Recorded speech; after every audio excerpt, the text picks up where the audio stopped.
All right, so the idea of going to a job fair or even network can be terrifying for people who may consider themselves to be introverts. Yeah, and even extroverts like myself is terrifying. Rosalinda Randall, our etiquette expert, is here to share some tips that can help. Good morning to you. It's good to see you, my friend. Good morning. We just spent the whole break talking about how much we hate going on job interviews and all this stuff. But you've got like 9 points that you think are important. I think we can put them on the screen. I want to pick out kind of the ones we feel are important. One of the things that you mentioned, you got to look good, you got to feel good, all that kind of stuff.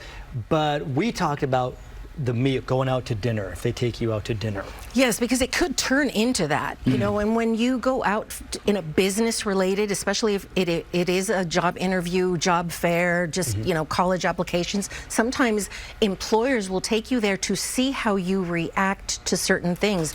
Are you really picky? Are you going to order the appetizer, this, and this, and, you know, a 10-course meal? How do you treat the server? You know, in fact, sometimes I heard of a manager going ahead of time and telling the server to bring the wrong order, or instead of the potatoes, bring the rice, to see how that person reacts. Are they going to fly off the handle? Yeah, it tells you a lot. You know, that's why sharing meals, you can learn a lot about a person. And with networking as well, because sometimes they have refreshments. People are watching. Do you load your plate? I mean, it's usually refreshments, meaning 1 or 2. You know, if you're there to eat a meal and you hover over the refreshment table, that shows a lot about you. Are you, you know, again, what are you there for? What about drinking alcohol?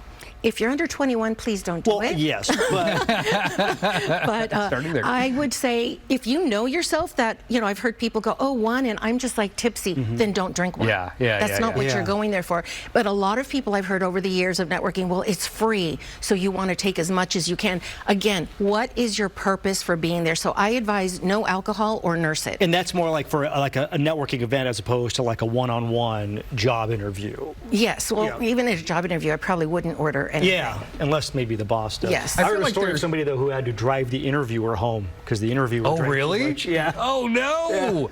I want to know, did they get the job? Yeah. There are some industries though that screaming at a waiter might be a plus. You know what I'm saying? Who knows? I noticed another thing you said on there was to set a time limit. I'm curious, how do you do that for as yourself? The job candidate? Oh, the job candidate. If that's different. On a job interview, you're there. But you can also consider, because I've heard people say, well, the job interview, it'll no more than an hour, and I made an appointment to go somewhere, and they have cut the interview and go, you know, I have another appointment. Well, you've just probably lost the job. Always allow for half a day, because if they like you, they're going to take you to this department and this department, and that's a good thing.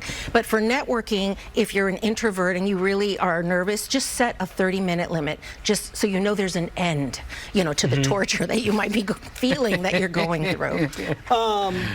Do you find that the bosses that go to these networking events, the people who are doing the hiring, they're also maybe just as nervous and anxious about approaching candidates in these situations? They can, because their position doesn't mean that they're comfortable talking to people. They're being the boss in their office. Now having to go out and talk to people, it really comes to the individual person. But if you have a goal in mind, it can help you just focus on that versus, do I look good? Am I saying the right thing? You know, should I eat more? Or who should I approach? I noticed one of your tips also is to carry a portfolio and a pen. I'm curious, does a phone count? Can you take information down in your phone? If you are addicted to your phone, the minute you feel awkward, what are we going to do? This, so we feel like we're engaged. Well, then you're unapproachable. If you're looking down at networking things, you're unapproachable.